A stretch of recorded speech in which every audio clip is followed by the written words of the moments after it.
11 years ago, I could still remember how somebody said he'd bring us hope and change. And the night the voters gave him that chance, through tears of joy I watched them dance in Chicago and from San Diego to Maine. Democracy would have been failing if we'd elected McCain and Palin. We felt we did the right thing. The alternative seemed frightening. Did he fail or was the task too great? Is something people still debate. But I know that if we hesitate, corruption will decide our fate. Did he fail or was the task too great? That was me being very polite in 2019. But going back earlier in the video, I say the night the voters gave him that chance, through tears of joy I watched them dance in Chicago and from San Diego to Maine. I sat on that couch over there. You can't see it. It's off camera.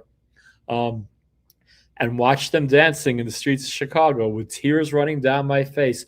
I was so happy the night he was elected. But gradually, over the years, and now very suddenly in a big way this past week, the bubbles burst. I don't think we'll ever see the man in handcuffs, but the blowback on this is going to absolutely, I hope, destroy his legacy and expose him for the absolute scoundrel that he is. So let's watch a few little videos about what Tulsi Gabbard has revealed. President Trump saying former President Obama could benefit from Trump's own fight for presidential immunity. Now that Obama is tied to that explosive DNI report that details his administration's involvement in the Russia election hoax. Here now is the report's author, Director of National Security, Tulsi Gabbard. Welcome to the show, Director. Good morning. Good morning. So let's talk about the reactions that you have had to this report coming out. And also you've mentioned obstacles that you've had in actually putting and compiling this report. Yeah, thanks, Rachel. Thanks for continuing to bring this story to the forefront because of the magnitude of the implications of it. It's been interesting to see how the mainstream media has either refused to cover this story at all. The headlines or the lack thereof of newspapers, Washington Post, New York Times, and others in the days following this release have actually been quite deafening in their lack of coverage. And it's interesting to see how when they do cover this, they don't actually cover the revelations that these intelligence reports and the evidence that we released actually conveys to the American people. They simply talk about their criticisms of it or convey Democrat politicians' criticisms of it, but none of them actually dealing with the truth that has been revealed. And to me, there's two reasons for that. Number one is they don't want the American people to know the truth, but also they recognize the mainstream media's complicity in this, right? That they were fed early lines from this manufactured false intelligence assessment that President Obama ordered, that John Brennan and James Clapper created without any vetting, without any actual journalistic integrity of looking at what they were being fed. They received it and they printed it almost immediately. And then they went on to double down and triple down on this over the next several years. I look back at, the Iraq WMD, manufactured false intelligence to support an action to go to war in another country. And I went back and looked at the mainstream media's complicity in that, and how many, did they ever admit that they were wrong, that they failed as journalists? Really, they didn't. They gave, a couple of them gave some lame excuses, but there's a lot of parallels here for us to take a step back and look at, again, the magnitude of what has been revealed and why it's important to every American, not just Democrats or Republicans, but it really has to do with with the foundational principles of our democratic republic and the integrity of that. That is the thing that I think a lot of the mainstream media folks, again, have refused to cover at all, or are failing to focus on. It's such an important point. Also, former President Obama's office responded to the Before we hear Obama's response, let me just break it down for you just a little bit. So I'm not going to get an apology, I know, but I've been canceled by so many people because I uttered the words Russiagate is nonsense. I've been uttering those words for years. I don't consider myself a prophet. I don't consider myself a political genius. I consider myself somebody who looks at something and it's obvious that Russiagate was nonsense. Now we have Russiagate Gate, and I am loving it. I am here for it.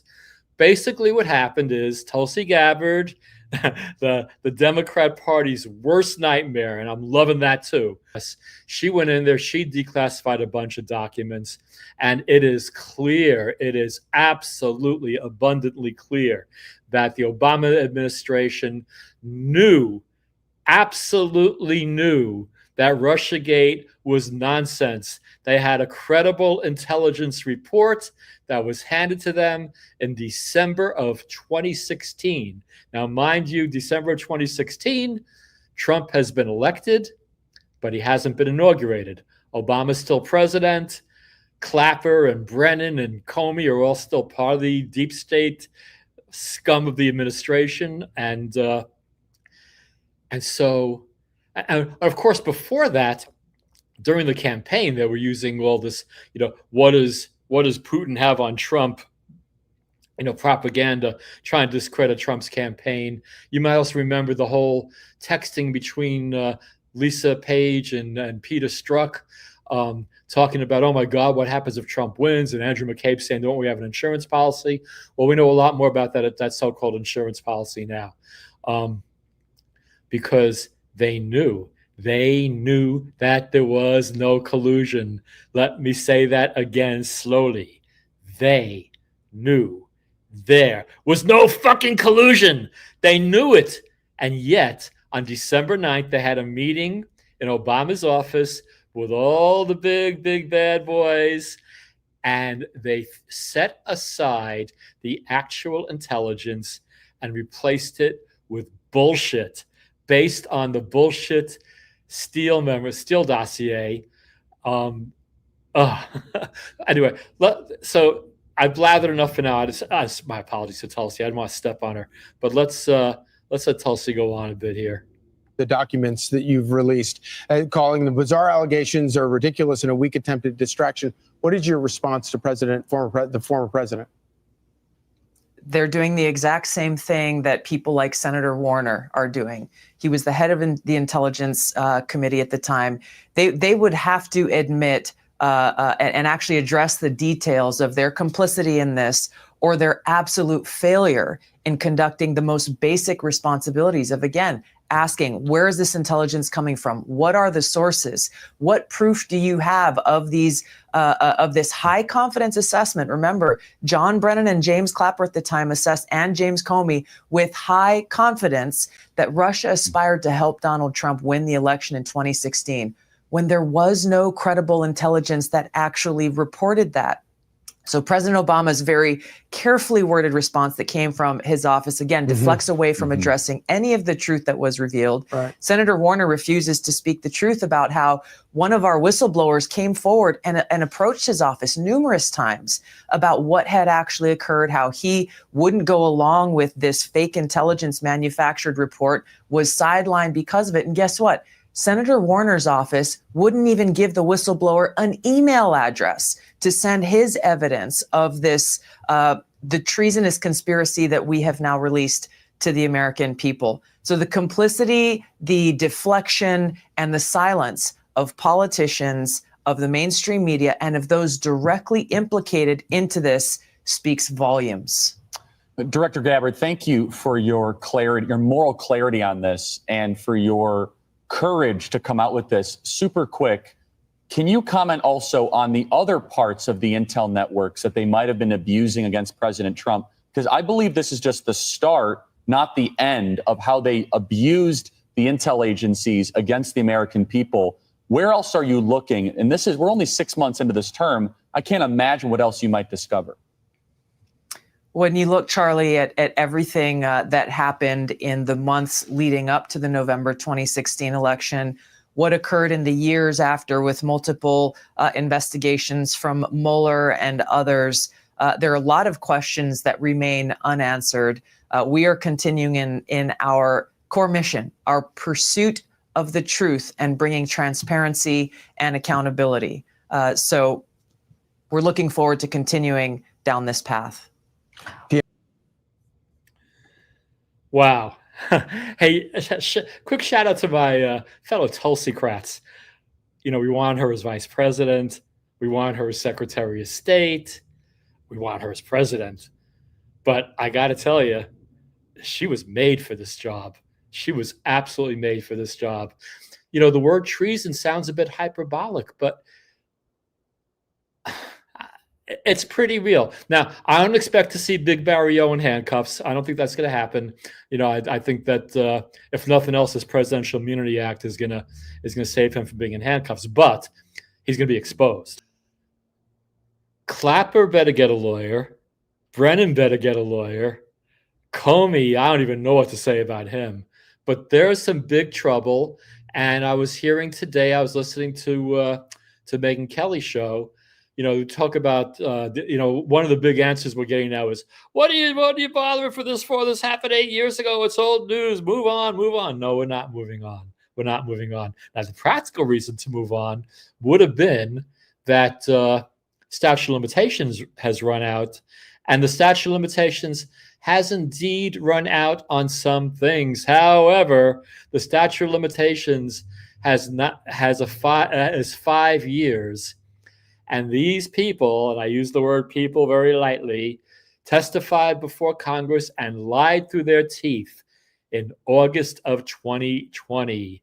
So they have a couple of weeks. I'm not sure what the date was, but the statute of limitations has not run out on lying to Congress, aka perjury. Well, let's let the judicial process play out. The fact of the matter is, I hear way too much from some people who were right with me in the Tulsi 2020 campaign. She's sold out. She's a Republican. The TDS, et cetera, and how could she be in the Trump? Even if you don't like Trump, but you know who Tulsi is because you were there for her in 2020. You went to the rallies. You know what she's about. Even if you think Trump is the Antichrist, wouldn't it be a good thing having someone like Tulsi in the administration being the adult in the room? But she's not the only adult in the room. Luckily, there are other adults in the room, and let's see what the adults want to say. I got another clip related to this, so before I move on, let me share my screen. I'm sure there'll be plenty of questions, obviously, about Russiagate. This seems to be the largest scandal in American history, and I've never seen the deep state tell on itself like this. I think Tulsi Gabbard has cemented herself as maybe the MVP right now of the Trump administration. That's what I'd call her. Since you have this encyclopedic knowledge, Mr. Chairman, about this scandal, and you've been on this program previewing for us what would happen if we actually had disclosures here, what has surprised you about this? Well, I think just the fact that it was the meeting December 9th in the White House, looks like it was in the White House Situation Room where you got all the key players. You got Clapper, Clapper, McCabe, Brennan, Susan Rice, Loretta Lynch, and the President of the United States, all in this meeting. And that's where they talk about, no, we're not going to take what the professionals at the intelligence community have put together. We're going to change it. We're going to change it. And I think this is where the beginnings of going after President Trump, because remember what they did. They used the dossier that they knew was false. They used that as the basis to spy on the campaign. They spied on Papadopoulos. They spied on President Trump's campaign. And then when he wins, they say, okay, we didn't stop it in the election. Now we're going to undermine his presidency. And this all happens, I believe, in that December 9th meeting that Tulsi was talking about, and the changes that she pointed out that took place in what the initial assessment was and what came after President Obama instructs the intelligence community to redo it. And then The events that then unfold, January 3rd, 2017, Chuck Schumer's on national television and he says, if you mess with the intelligence community, President Trump, if you mess with the intelligence community, they have 6 ways of Sunday getting back at you. 3 days later, Benny, Comey and Brennan and Clapper go to New York to give President Trump a briefing. President Trump believes it's the normal incoming briefing that the incoming president gets, a defensive briefing. What he doesn't realize is it's actually a setup. And they're going up there and they brief him and then they talk to him about the dossier. That information gets leaked and thereby gives credibility, leak it to CNN and others. They write, well, the director of the FBI just talked to the incoming president about the dossier. This must be real. This must be serious. There must be real collusion between Trump and Russia, That all gets taken off. And the FBI knows it's baloney. They know it's baloney. They set the president up. And you know that this was their mode of operation because 3 weeks later, they do the same thing to Michael Flynn. They go, remember, Comey bragged about this. They send FBI agents to the White House. Mike Flynn's been on the job 4 days. January 24th, 2017, General Flynn thinks he's getting a briefing as well. You know, I'm the incoming national security director. They're going to come talk to me. They're coming in to set him up. We have emails from FBI guys. And one of the emails says, is our goal to try to get him to lie, to try to say, I mean, that's what they did. And this is where it all began. And then it was spy on the campaign. It was set him up, talk about the dossier. Then it's Mueller. Then it's impeachment. Then it's the 51 doing their thing. Then it's Jack Smith. I mean, it's just like for 8 years, it was been nonstop, but it all started here. And Tulsi has shown us the change from what it was, meeting with Obama, new intelligence community assessment. And you match that up with the events that then unfolded. This looks like a conspiracy to me. And God bless Pam for putting together the strike force at the Justice Department to dig into all of it. You explain very quickly, what is a strike force? It's a focus group that's going to be looking at this issue, bringing in key people. I don't know who those individuals are. I don't know if they've been named, but key people at the Justice Department who are like, we're focused on this. And I think asking the fundamental question, was in fact this a conspiracy to undermine the guy who was elected by we the people to be our commander in chief, to be our president? You know, truth is not a partisan concept. People lie on both sides. Democrats lie, Republicans lie. Some Democrats tell the truth. Some Republicans tell the truth. It's not a partisan concept. And people who think that Tulsi sold out by joining the Republican Party and joining the Trump administration, she's the same Tulsi she's always been. She wants the truth. She went to Iraq. She did 2 tours of duty in Iraq because some asshole lied about WMDs. You know, the entire arc of her life has been affected by faulty intelligence. And hey, I'm not going to say it's as bad as lying us into the Iraq War. You know, millions of people died for no reason. Arguably nobody died because of this, but truth.